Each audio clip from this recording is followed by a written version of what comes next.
Yo, what is up guys and welcome to another Wild Rift video. The patch notes for 4.3c just dropped and I'm gonna be reading through them with you guys. It's my first time reading through them. Of course I do know some changes because everything gets leaked and everything like that, but let's get into it. Before I start the video though, I want to say I'm gonna stream tomorrow. So I'm gonna stream tomorrow around the normal time I upload my videos, so make sure you follow my kick. Make sure you have the notifications turned on my YouTube channel so you don't miss it out. So yeah, I'm gonna be streaming Wild Rift, and I'll do a pretty long stream. So let's see. This patch we're charging in and bringing Hecarim to the Rift. Everyone's favorite Star Guardian girlies, no one cares about that. This patch we're charging in Hecarim, blah blah blah blah blah. Let's see, Hecarim. Of course you guys have seen me play Hecarim. He's a pretty lit champion. And you know what, I'm gonna turn off this header. I feel like this is better so you can actually see more. You saw Hecarim, right? He's an amazing champion. He's gonna be coming September 21st. Okay, so that's at night time. Okay, that's in like a week. 1 week from now. What day is it today? Thursday. So Thursday night he's gonna come out. I'm gonna make a guide for him, of course, like always. All right, interesting. Events. I'm sorry guys, I really don't care about that stuff. Champion changes. Before we head into the champion changes, I am doing a skin giveaway and all you have to enter is put down a comment under the video. So let's see. No need to worry. Okay, this is pretty funny. No need to worry because Ahri worry. We're buffing some of Ahri's region and flexibility. This makes sense. Oh, I forgot. I'm gonna guess the changes that happen to each champion, of course.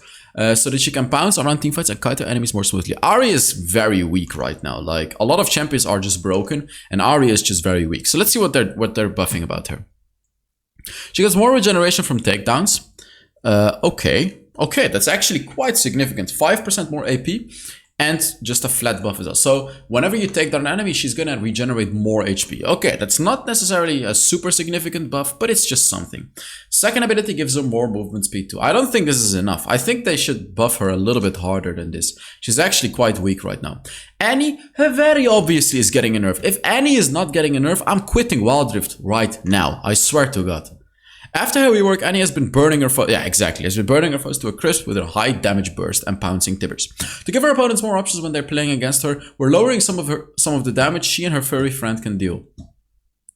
Oh, this is a big nerf. Oh my god, this is big. They're reducing her stun all over the board by the duration by 0.25 seconds. This is huge. This is a huge nerf. Like this already is actually huge. Because now you can actually run away. If you just have a little bit of tenacity, the duration is super low. It's like nothing in the later stages of the game if you have some tenacity. So wow, okay. You know what? Good. Finally, Riot actually does some good changes. First ability does less damage. Good. It's not significantly less, but it's less in the late game. Good. Third ability has a longer cooldown in the late game. Good. The shield is lower in the late game. Also good. And it gives a lot less movement speed. Very, very good. These are good changes. These are good changes. Because the funny thing is, she's not going to be like useless after these changes. She's still going to be incredibly powerful. She's just not going to be beyond broken. Her ultimate, Summon Tibbers. Damage on the first release is going down. Not the percentage scaling, but only the flat damage, especially in the late game. Yet again, good. This is good. Damage on the second release is also going down the same way as this one. Oh no, this one is going down more. Oh, this one is going down more. 40% AP goes to 30%. So the second charge will do a lot less damage and the range got reduced. Annie is still going to be at least S tier. Don't get me wrong. Like these changes, she's actually probably still going to be S tier. But she's probably not going to be S plus tier anymore. Still think she will be S tier, but not S plus tier. Oh no. Oh no. Oh no. The only thing that can happen to Jhin is him getting nerfed. Oh no. Please don't kill him. Please. Jhin is... Oh no. Oh no. Jhin is overpowering other marksmen in the early and mid game with his damage. And we foreshadow. If we don't make any adjustments, this will continue. So we're nerfing some of the damage he can deal. Oh no. Oh no. What did they change? Oh no, not the passive. Bonus damage of the last bullet is 14%. Yeah, plus level times 1%. So every level you up until level 11, you'll have 25%.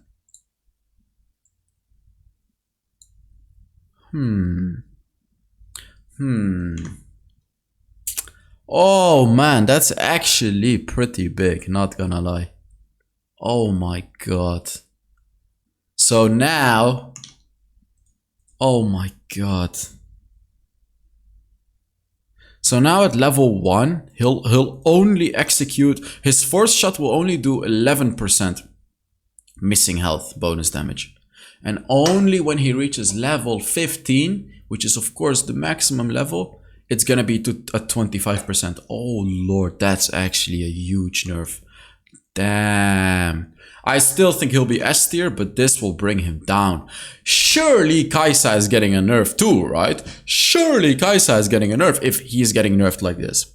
His second ability, Deadly Flourish, the damage is getting increased early game, but reduced quite a lot late game. Damn it, man. Oh my god, why did they nerf Jhin like this? He deserves it, what can I say, but at least they have to nerf Kai'Sa too, right? Next up is Lee Sin. I already know that Lee Sin is getting a buff because everyone was complaining about Lee Sin getting buffed, so I'm not gonna pretend to guess it. As the game progresses into the later stages, ninja tabis begin to weaken. Since everyone has reached or is close to reaching their full builds, so we've made some adjustments so that Lee Sin doesn't fall off as much when other champions reach full builds. Okay. First ability cooldown gets reduced. Okay. Well, first of all, why is Lee Sin getting... Actually, Lee Sin is a little bit weak. A little bit. So let's see what they change. I think this is already enough of a buff. Like, this one is already more than enough. But let's see what else they do. They're reducing the cooldown of the second ability to 3 seconds in the late game. Remember, Lee Sin builds a lot of cooldown reductions, so these are significant buffs. His third ability does more damage and has a much lower cooldown too. And his ultimate does more damage too. What? First ability buffed, 1 second. Second ability buffed, 3 seconds at max level. Third ability buffed, 25% more damage and 2 seconds less cooldown. Ultimate buffed, 25 more flat damage. What? I heard that he got buffed, but what? Not like this? Bruh. What is that? That's crazy. Well, anyways, we have to move on, I guess. Morgana. I'm gonna guess Morgana is gonna get buffed. I think Morgana is very strong, but I think she'll get buffed. Let's see. Compared to her peers, I knew it. I knew it. I knew it. Oh, by the way, guys, if you're enjoying this video, make sure you give it a like. It really supports the channel a lot when you give videos a like. Compared to her peers, Morgana is not performing well in the early and mid stages of the game. I mean, okay, that's true, but her late game completely compensates for that. We're buffing the damage from her abilities and her shield so that she can better protect her teammates in the early stages of the game. Okay. That's Tormented Shadow. Is that... Control? Wait, I'm gonna quickly check which ability that is. I just want to know which ability that is. Is that the second ability? I think that's the second ability. Tormented Shadow. Morgana ignites the... Yeah. Tormented Shadow is Morgana's second ability. This is a huge buff, actually, I think. Because early game, you have to think about it like this. Going from 5 to 7 damage, and you deal this damage every half a second or something like that. This is a 40% damage buff early game. 40% at level 1. So you're already gonna be able to like really annoy the enemies with this damage even early on in the game. We all know late game the second ability is super annoying and obnoxious. But now even in the early game, they're making it quite strong. Third ability, oh my lord, this is huge. 3 seconds less cooldown. So essentially, if you're up against like a Thresh, Leona, Blitzcrank, you can just spam your shield on your ally in the early game and they'll never get hooked or anything like that. Before this change, it would take 16 seconds, which is a long duration, but now it only takes 13 seconds in the early stages of the game. Wow, that is crazy. That is crazy. That's actually crazy. What the hell? Ornn is getting nerfed, surely. In our previous patches, we nerfed Ornn's damage. Wait, what? So that he would fit into the role of the beefy tank for your team. But we've seen that he's still surviving much better than any other tank in the game. So we're nerfing his ability to stay in longer teamfights and also nerfing his laning and pushing ability in the early stage of the game. Makes sense. Bonus health, armor, and magic resist he gets from anything is gonna go down in the late game. Okay, this is good. This is good. This is quite a significant nerf in tankiness in the late game. Second ability, brittle damage does, instead of 5 to 24% max damage, maximum health, 5 to 20% maximum health. Okay, good. This is gonna reduce his damage by quite a lot. And it does less damage to minions. Alright. Still think he's gonna be very strong, but this is actually quite significant. This is quite significant. Samira, I think, will get a buff. Samira kinda sucks right now. Yeah, Samira has been struggling when going up against her foes in the dragon lane, since she's a marksman who needs to look for engages rather than playing it safe and farming from afar. We feel Samira is not doing the amount of damage she should for the risk she has to take. I agree. So we're increasing some of her damage, so that she's rewarded for the risky plays she needs to make to give her the advantage over her foes. She gets she gets significantly more movement speed for each stack. That's 1%, and wow. S A B C D E 6. So essentially she'll get like 6% bonus movement speed when she's fully stacked. It's actually pretty huge. Well, 6% bonus compared to the old Samira. She'll be significantly faster. Wow. First ability does more base damage, significantly more early game, so you can poke with it a lot harder. And it skills harder as well. So in the late game, it'll do more damage too. No way they're buffing her ult, actually. Oh, it consumes less mana, so you'll pretty much always be able to use it. And it does more damage, 5% more AD scaling on her ultimate. Her ultimate was not the problem, guys. The damage she does with the ultimate was not the problem. She'll be hella strong with these buffs. Oh my god. Teemo, I think Teemo, are they really gonna buff Teemo? Like, really? Would they do that for me? Would they do that? It's been a minute since we've shown our favorite scout Teemo some love, and we feel there is much room. I need to sneeze, by the way, but it's not. Oh my god, the sneeze didn't come. Alright, for some improvements. Since Teemo has some unique aspects to his kit, we're going to give him more room to do more damage. Man, this sneeze is just in my nose right now. It's teasing me. Oh, why are you teasing me, you naughty naughty? I'm sorry, guys. This sneeze is killing me. Why is it not coming out?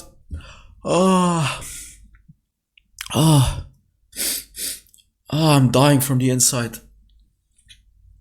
Oh my god, the sneeze. Okay.